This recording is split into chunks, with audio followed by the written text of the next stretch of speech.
ہرات میں حضور علیہ السلام کی اولاد سے ایک شہزادی بیوہ ہو جاتی ہے، تو وہ اپنے بچوں کو لے کر کے سمرقند میں آتی ہے اور پوچھتی ہے کہ یہاں کوئی شخص ہو جو مجبور لوگ، مفلوق الحال لوگوں کی مدد کرتا ہو۔ تو لوگوں نے بتایا کہ یہاں دو بڑے سخی لوگ ہیں، ایک مسلمان ہے اور ایک مجوسی ہے۔ تو اس نے کہا مجھے تو مسلمان کے پاس ہی جانا چاہیے، اور گئی اور کہا کہ میں مفلوق الحال ہوں، میرا خاندان رسول صلی اللہ علیہ وآلہ وسلم سے تعلق ہے، غریب الدیار ہوں، شوہر کا سر سے سایہ اٹھ گیا ہے، یہ بچے ہیں، تو آپ اگر میری مدد کر دیں تو میری سفید پوشی کا بھرم باقی رہے۔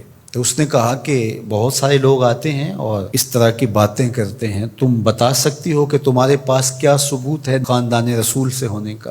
تو اس نے کہا میں مفلوق الحال ہوں، بچوں کو لے کر کے ہرات سے یہاں پہنچی ہوں، تو میں شجرہ تو ساتھ نہیں لیے پھر رہی، بس میری بات پہ اعتبار کر لیا جائے۔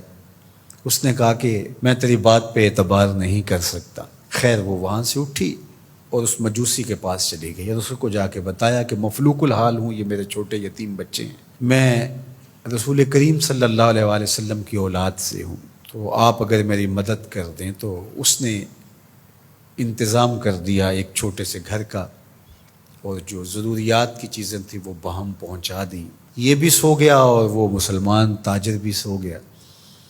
ابن جوزی لکھتے ہیں کہ جب رات ہوئی تو اس مسلمان تاجر نے، سخی نے، خواب میں جنت کے منظر کو دیکھا کہ ایک خوبصورت محل ہے جس کے پاس حضور نبی رحمت صلی اللہ علیہ وآلہ وسلم کھڑے ہیں۔ تو یہ آگے شوق سے بھرا اور کہا حضور یہ محل اگر آپ مجھے عطا کر دیں۔ تو فرمایا یہ ایک مسلمان کا ہے۔ تو کہا میں بھی تو مسلمان ہوں۔ فرمایا تیرے مسلمان ہونے کا ثبوت کیا ہے؟ آنکھیں کھل گئیں، ماضی کا سارا قصہ ذہن میں تازہ ہو گیا، اور وہ جو لفظ کہے تھے کہ تیرے سیدہ ہونے کا ثبوت کیا ہے، وہ لفظ احساس پہ ہتھوڑے برسانے لگے اور نکال دیا گیا دربار رسالت سے۔ صبح ہوئی تو ڈھونڈتا پھرتا ہے کہ کل یہاں کوئی سید زادی اپنے بچوں کو لے کر کے آئی تھی، کسی کو پتہ ہو تو لوگوں نے بتایا کہ وہ فلاں مجوسی ساہوکار اور سخی جو ہے اس کے پاس ہے۔ تو وہ گیا اور دروازہ کھٹکھٹایا اور قدرے غسیلے انداز میں کہنے لگا کہ ہمارے نبی کی بیٹی ہے اور آپ کو حق نہیں پہنچتا ہے، ان کی خدمت ہمارا ہی حق ہے، بلکہ کہا 300 دینار لے لو اور جلدی کرو ہمارے سپرد کر دو۔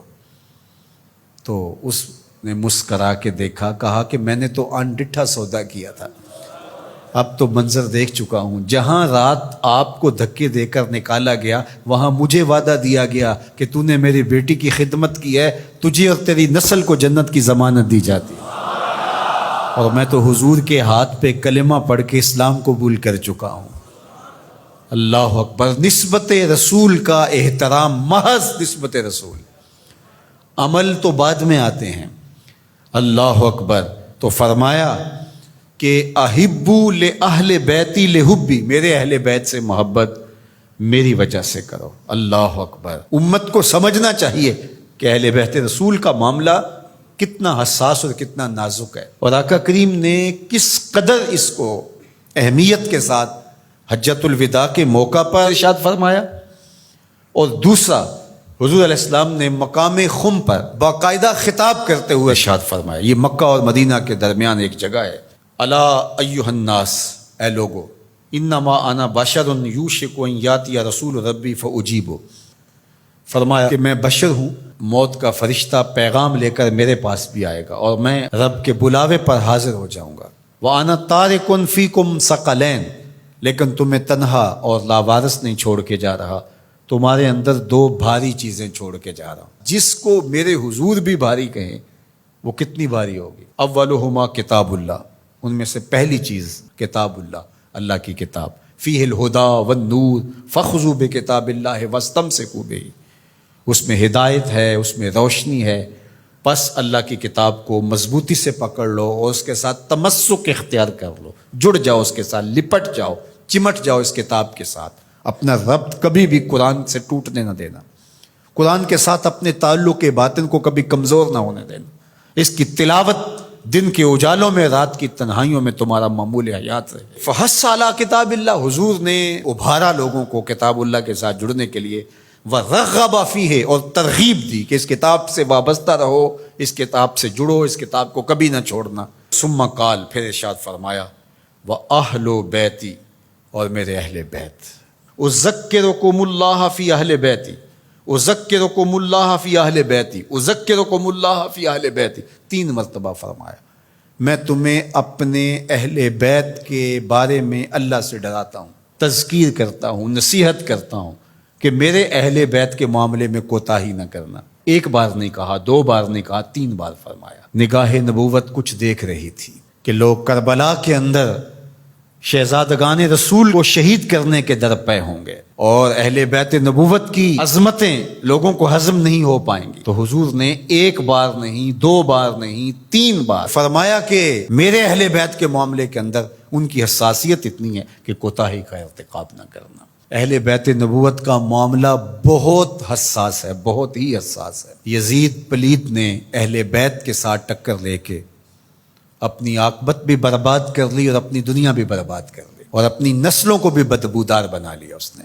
یزید کا نام بدی کا استعارہ بن گیا، دشنام سے بھی بدتر، گالی سے بھی بدتر یزید کا نام ہے۔ حضرت امام حسین رضی اللہ تعالیٰ عنہ حق کا استعارہ بن کے ابھرے، اور قیامت تک ان کا نام زندہ، روشن، سرخرو، کامیاب اور بامراد رہے گا۔ رہتی دنیا تک حسین کے نام کا جھنڈا اونچا ہی رہے گا۔